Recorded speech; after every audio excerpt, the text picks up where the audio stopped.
મોડાસાના doctor Kampa ગામના ખેડૂતોએ આપ્યું આવેદનપત્ર। ખાનગી કંપનીએ સોલાર પ્લાન્ટ લગાવ્યા બાદ ગામ લોકોને મુશ્કેલીમાં મૂક્યા। ગામના કેટલાક લોકોની મંજૂરી બાદ અન્ય ખેડૂતો પણ મુશ્કેલીમાં મુકાયા। 35 જેટલા ગ્રામજનોએ જિલ્લા કલેક્ટરને રજૂઆત કરી। કરારમાં સામેલ નથી એવા ખેડૂતો મુશ્કેલીમાં મુકાયા। 70 વીઘાથી વધુ ખેતરની જમીન સ્મશાન જવાનો રસ્તો બંધ। મારું નામ હરીશ કુમાર છગનભાઈ પટેલ છે। હું રહેવાસી ડૉક્ટર કંપાનો છું। અત્યારે અમારા ગામમાં 400 વીઘા જમીન આવેલી છે। 18 સર્વે નંબર છે અને સર્વે નંબરમાં રીસર્વે ન થતાં અમારી જમીનના ઉપર આ લોકોએ આવી અને એગ્રીમેન્ટ કરી લીધેલા છે। જે લોકોએ ભાડે પટ્ટે જમીન ઘર અને અમારી જે કંઈ ખેતી માટેની જમીન લાયક સ્થળ છે એ પણ આપી દીધેલા છે। તો અમારે રહેવા માટેની જગ્યાઓ પણ અત્યારે ભાડે પટ્ટે હોવાથી અમારે ક્યાં રહેવું અને ક્યાં જવું, અને અમારો ધંધો જ ખેતી છે તો ખેતી માટેનો અત્યારે જવા માટે પણ મુશ્કેલી પડે છે।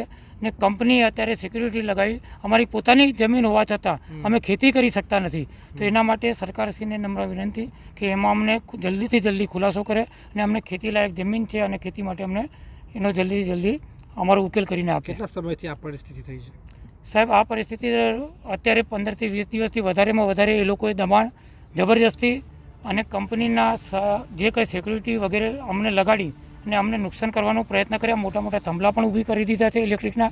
અમારે સ્મશાનમાં જગા છે, એમાં સ્મશાનમાં જવા માટે પણ અમારી જગ્યા અત્યારે રહેતી નથી।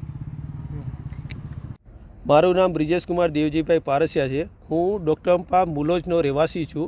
અમારે ત્યાં જે સર્વે નંબર 18 પૈકી 400 વીઘા જમીન આવેલી છે, એનામાં જે મહિન્દ્રા સસ્ટેન પ્રાઇવેટ લિમિટેડ કંપનીએ ભાડા પેટે અમુક ખેડૂતે એને જમીન આપેલી છે, પણ અમે જમીન જેને નથી આપેલી એમના બી જે સર્વે નંબરની ઉલટફેર થવાથી તે એમના બી એ લોકોએ ભાડા પેટે કરાર કરી લીધેલા છે।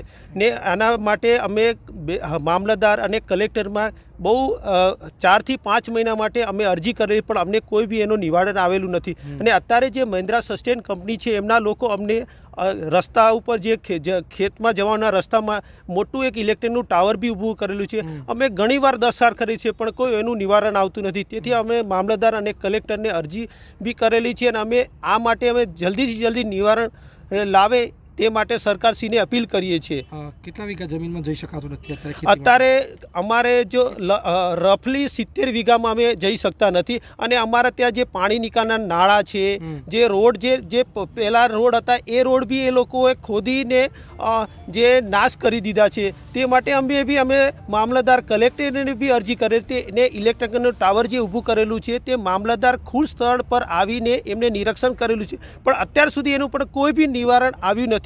તે માટે બી અમે મામલતદારને બી અપીલ કરીએ છીએ સદંતર આ છે કામ બંધ કરવા ને જે છે નિવાડો જે જલ્દીથી જલ્દી લાવવા વિનંતી। ઓકે।